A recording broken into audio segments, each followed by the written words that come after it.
Buenas noches, mi nombre es Jessica Vélez, soy estudiante de la Universidad Técnica de Manabí y hoy hablaremos sobre las apraxias.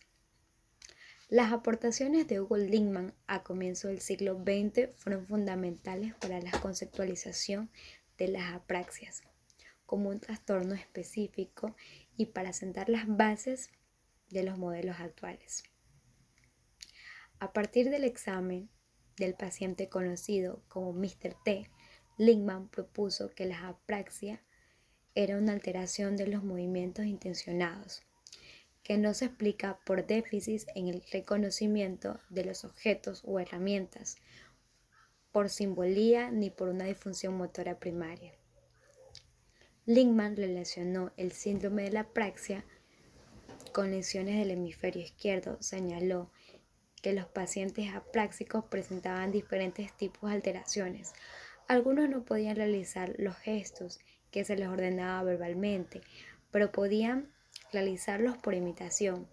Otros, por el contrario, tenían dificultades en las tareas de imitación. La apraxia se define actualmente como el déficit cognitivo motor en el que se altera la capacidad de programar el sistema motor para poder ejecutar movimientos intencionados. La alteración no puede ser atribuida a debilidad motora, trastornos posturales, temblores, ataxia, etc. La apraxia más estudiada son las que conservan y tienen relación con el uso de las extremidades superiores. Las características generales de la apraxia idiomotora consiste en una alteración en la programación espacio-temporal de los movimientos. La característica fundamental es una anómala orientación postural o un patrón de espacio-temporal anómalo en la realización de movimientos intencionados con el brazo, mano o dedos. A pesar de los errores, suele ser posible reconocer el objetivo del movimiento. Las acciones principales dificultades se producen en la pantomima de los movimientos transitivos. El rendimiento mejora en la imitación o el uso real de los objetos, aunque incluso en estos casos suele observarse los errores.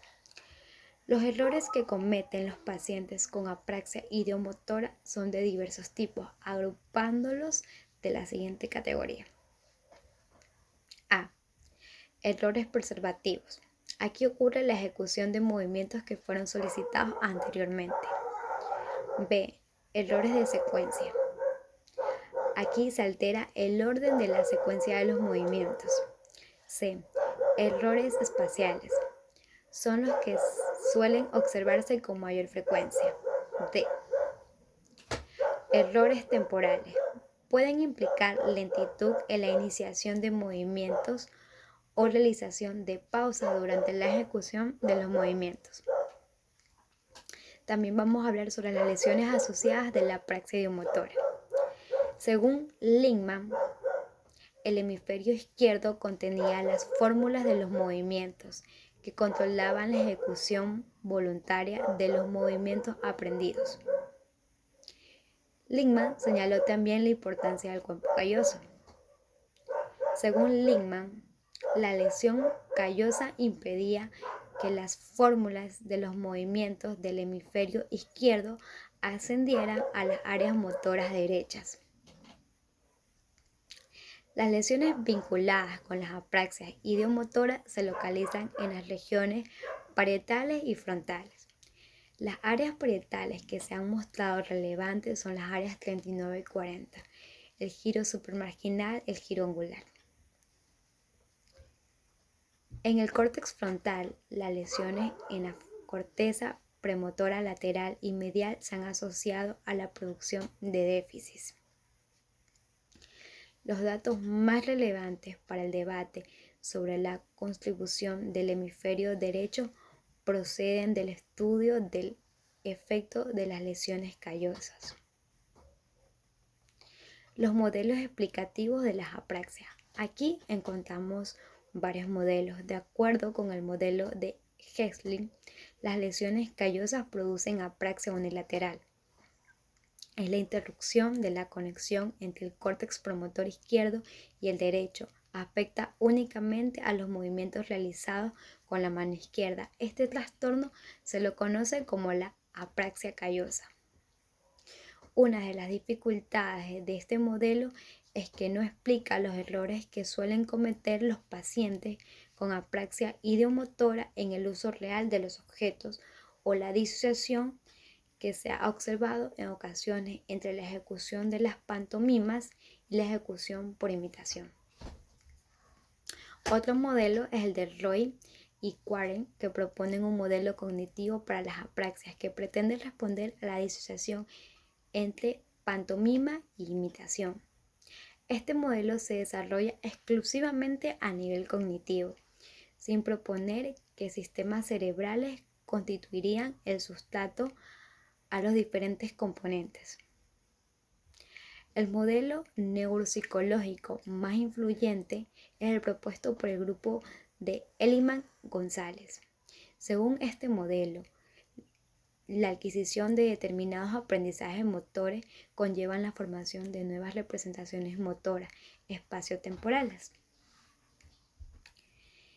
De esta forma, cuando se debe realizar un nuevo movimiento, recuperamos las representaciones almacenadas y las transformamos en el acto motor correspondiente. Según este modelo, la disfunción causada por la lesión de la corteza parietal tendría una consecuencia distinta a una lesión en la desconexión de la corteza de las áreas frontales. Además de estos dos subtipos de apraxia, según la localización anterior y posterior de la lesión, se ha descrito también un tercer tipo de apraxia ideomotora. En este caso se trata de pacientes con un rendimiento en la realización de pantomima superior al rendimiento por imitación. El déficit fundamental en este tipo de apraxia es una desconexión entre el limbus y el ompux práxico, los ganglios basales y las apraxias. Las áreas corticales, frontales y parietales relacionadas a las apraxias forman parte del circuito córtico-subcortical, en los que también participan los ganglios basales. Estos están implicados en el aprendizaje, la planificación motora, en la dirección de los movimientos y la selección de los parámetros cinéticos como la amplitud de la velocidad. Parmelin y Masser revisaron 82 estudios en los que se informa de apraxias producidas por lesiones predominantes o exclusivamente subcorticales profundas. Afectan a los ganglios basales, el tálamo y la sustancia blanca adyacente. A partir del resultado de este estudio, los autores concluyen que las lesiones en los ganglios basales en sí mismas no producen apraxia. Ahora hablemos sobre las otras apraxias que existen. La apraxia de modalidad específica. Este tipo de apraxia ha sido descrita a partir del estudio de algunos pacientes que presentaban una desconexión entre el sistema específico de una modalidad de input y el sistema cerebral para las representaciones motoras. La apariencia inicial es que el paciente tiene dificultades en la comprensión del lenguaje. Las representaciones de los movimientos están conectadas, pero no pueden ser activadas correctamente desde el sistema lingüístico.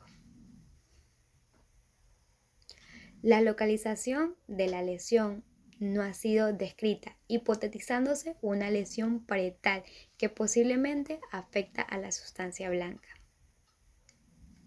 La apraxia de conducción. Este tipo de apraxia se definió a partir del estudio de un paciente con una imitación de gestos transitivos y simbólicos más deteriorada que la realización de pantomimas. La comprensión de los gestos está preservada, por lo que no se debe a un problema de disociación visomotora. Apraxia ideacional. Es posiblemente uno de los términos más confusos en el campo de las apraxias, pues se han reformado dos líneas diferentes. Podemos encontrar este término haciendo referencia a una alteración en el sistema semántico por las acciones, lo que produce error en el contenido, en el uso de los objetos en este sentido.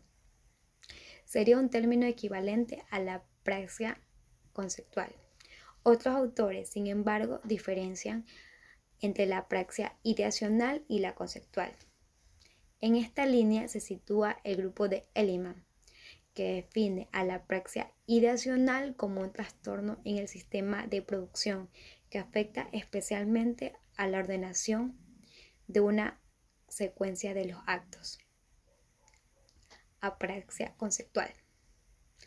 La praxia conceptual se caracteriza por la comisión de errores de contenido debido a la incapacidad para seleccionar las acciones asociadas al uso de instrumentos, utensilios y objetivos en específicos.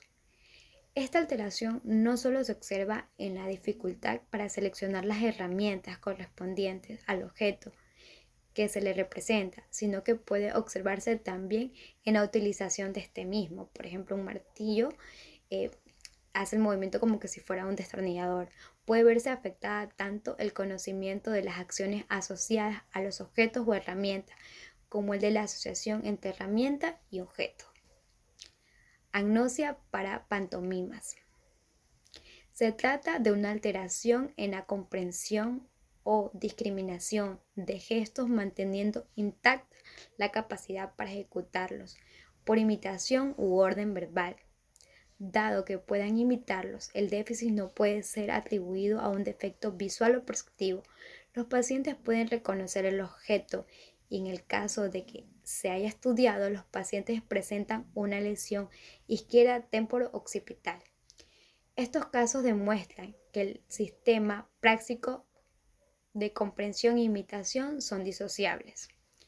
La praxia cinética se observa especialmente en la dificultad para ejecutar movimientos distales y rápidos, como por ejemplo el golpeteo de los dedos. Los movimientos se realizan sin precisión y torpemente. Es la praxia más difícil de distinguir. Es un trastorno motor primario. Generalmente es una praxia unilateral que afecta a las extremidades contralaterales a una lesión. Su correlato anatómico no está definido, aunque se ha señalado la importancia del córtex premotor. Es uno de los rasgos más característicos de la degeneración córtico-basal. La apraxia bucofacial u oral consiste en la alteración de la realización mediante orden verbal de movimientos aprendidos de la cara, el labio, lengua o mejillas. Afecta a los movimientos transitivos e intransitivos. Los errores pueden ser de diversas modalidades, contenidos espaciales o temporales. En el caso de que se trate de movimientos transitivos, se produce una mejoría importante cuando se les muestra el objeto relacionado con el movimiento o el uso real. Las lesiones parietales pueden provocar apraxia bucofacial, mientras que las lesiones frontotemporales se han relacionado con el uso de dificultades en las tareas de imitación.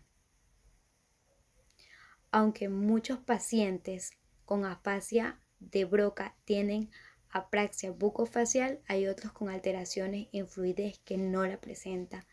Por tanto, ambos trastornos pueden ser disociados. Gracias.